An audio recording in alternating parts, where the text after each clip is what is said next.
এইটা হচ্ছে একটা 500 দুধ, আর এটা হচ্ছে গুঁড়ো দুধ, এটা হচ্ছে এলাচ আর একটু চিনি আর একটা হাঁড়ি। চলো কেটে নেওয়া হলো, এবার হাঁড়িটা ঢেলে নিতে হচ্ছে। এবারে আমরা এই দুধটা ফুটিয়ে নেব।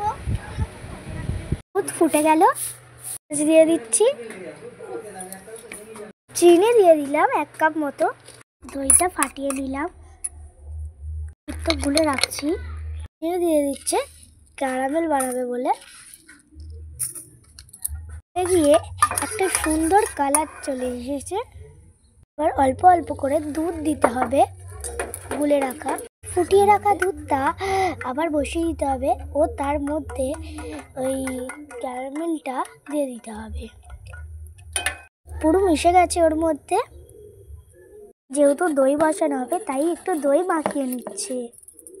ছাদ থেকে জামা কাপড় তুলে নিয়ে চলে আসি, চলে এসেছি ছাদে, প্রচণ্ড পরিমাণে রোদ, তাই তাড়াতাড়ি জামা কাপড়গুলো তুলে নেব।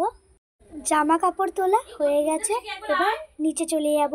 ঠান্ডা হয়ে গেছে, ফাটানো দইটা এবার দুধের সঙ্গে মিশিয়ে নিচ্ছে।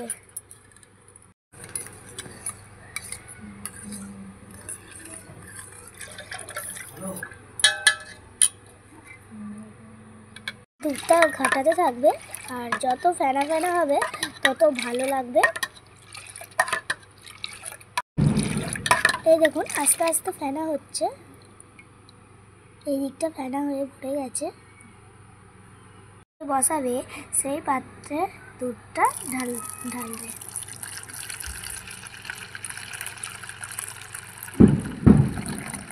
ছাদে উঠছি দইটা রোদে দিতে, যাতে তাড়াতাড়ি জমে যায়। রোদে দিয়ে দিয়েছি,